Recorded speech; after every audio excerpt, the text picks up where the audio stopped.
साथियों नमस्कार, मैं हूं नीरज पटेल और आप देख रहे हैं नेशनल जनमत। कंफ्यूज्ड विपक्ष को मोदी सरकार से सीखने की जरूरत है। वो अपनी विचारधारा को लेकर कहीं कंफ्यूज नहीं होती। चंद्रयान का मामला हो, सेना के शौर्य का मामला हो या तथाकथित छद्म राष्ट्रवाद का, मोदी जी की ब्रांडिंग, मार्केटिंग और देश के लोगों को पाखंडी, अंधविश्वासी, दकियानूसी ख्यालातों में ढकेल करके उनको मानसिक गुलाम रखने का एजेंडा, बीजेपी अपने इस एजेंडे पर टस से मस नहीं होती। हालिया मामला चंद्रयान 3 की सफलता से जुड़ा है।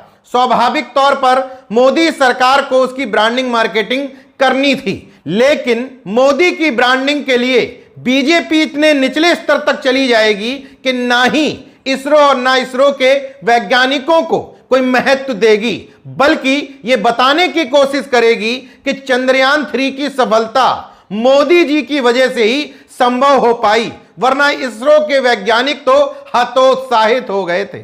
इस बार मोदी जी की ब्रांडिंग की कमान संभाली उनके परम भक्त और देश के शिक्षा मंत्री धर्मेंद्र प्रधान ने। एनसीईआरटी में एक विशेष रीडिंग मॉड्यूल लेकर के आए, नाम है रीडिंग मॉड्यूल। लेकिन मोदी जी के प्रचार प्रसार और चापलूसी से ज्यादा कुछ नहीं है। इंग्लिश न्यूज़पेपर द टेलीग्राफ की रिपोर्ट बताती है, नर्सरी कक्षा 1 और 2 के बच्चों के लिए एक इंटरेक्टिव मॉड्यूल में कहा है, आप जानते हैं चंद्रमा पर चंद्रयान 2 की असफल लैंडिंग से सभी वैज्ञानिकों का मनोबल हिल गया था। वे बहुत दुखी हुए थे। हमारे देश के प्रधानमंत्री नरेंद्र मोदी ने हमारे वैज्ञानिकों का साहस बढ़ाया और उन्हें एक बार और प्रयास करने के लिए कहा। माननीय प्रधानमंत्री श्री नरेंद्र मोदी के नेतृत्व ने चंद्रयान 3 की विजय में महत्वपूर्ण भूमिका निभाई और हमारे देश का नाम चंद्रमा की सतह पर पहुंचाया।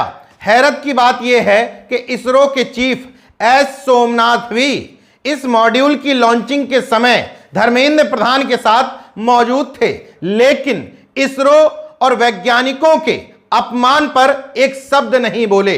सोमनाथ तो स्वामी भक्ति में नहीं बोले, लेकिन तमाम अंतरिक्ष वैज्ञानिकों ने इस पर खेद व्यक्त करते हुए कहा, ऐसा प्रतीत होता है कि मोदी जी का ही योगदान है चंद्रयान 3 की सफलता में, वैज्ञानिकों का कोई योगदान नहीं। और वो बताते हैं कि पहली बार नहीं है कि चंद्रयान 2 असफल हुआ, इसके बाद मोदी जी के ज्ञान से चंद्रयान 3 सफल हुआ। इससे पहले 1979, 1987, 1994, 1998 में भी ऐसे मौके आए हैं जब कोई ना कोई प्रोजेक्ट इसरो का फेल हुआ, लेकिन वैज्ञानिकों ने फिर से मेहनत की, उसको 1-2 साल के भीतर फिर से सफलतापूर्वक लॉन्च किया। इसलिए मोदी जी के शान में कसीदे गढ़ना तो अलग बात है, लेकिन वैज्ञानिकों की सफलता का श्रेय उनसे नहीं छीनना चाहिए था। अबोध बच्चों के मन मस्तिष्क में विज्ञान की बजाय पौराणिक कथाएं, काल्पनिक कथाएं, ढोंग और पाखंड भी घुसेड़ा गया। पुष्पक विमान का उदाहरण देते हुए कहा गया कि भारत में पहले से ही आकाश में उड़ने वाले विमानों की खोज हो चुकी थी। इस रीडिंग मटेरियल में कहा गया, वेद जो कि भारतीय ग्रंथों में सबसे पुराना है, में विभिन्न देवताओं को जानवरों, आमतौर पर घोड़ों द्वारा खींचे जाने वाले पहियों वाले रथों पर ले जाने का उल्लेख मिलता है, लेकिन ये रथ उड़ भी सकते थे। काल्पनिक कथा रामचरितमानस में वर्णित पुष्पक रथ के बारे में ज्ञान देते हुए लिखा गया, यह देवताओं के मुख्य वास्तुकार विश्वकर्मा द्वारा ब्रह्मा के लिए सूर्य के कर्णों से बनाया गया था। ब्रह्मा ने इसे कुबेर को दे दिया।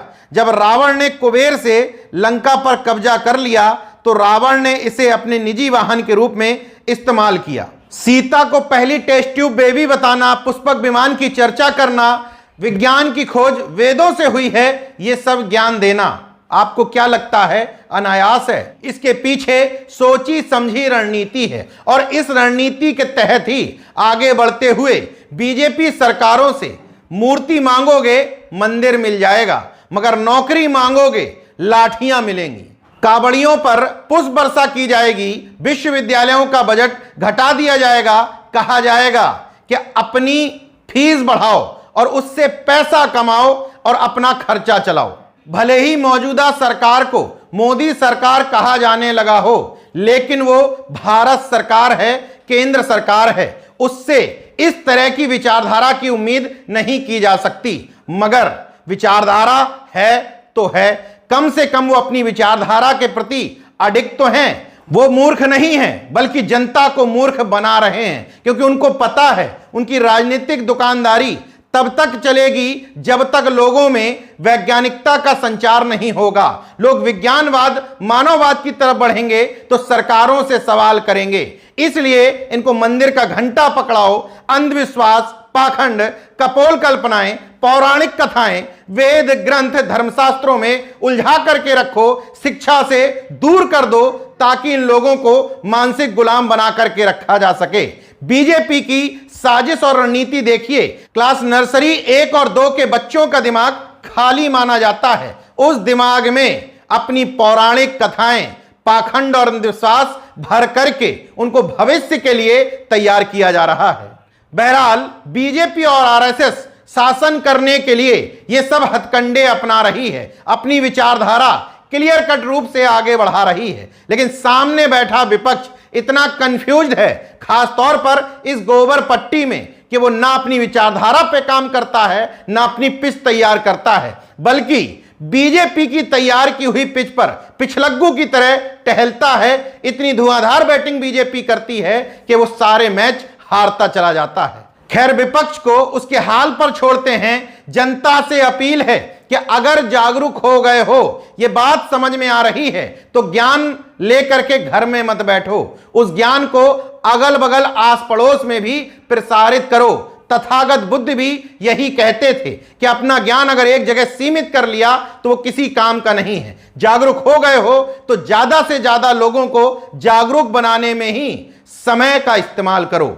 देखते रहिए नेशन जनमत, जागरूक और सजग बने रहिए। जय विज्ञान, जय संविधान, जय लोकतंत्र। धन्यवाद।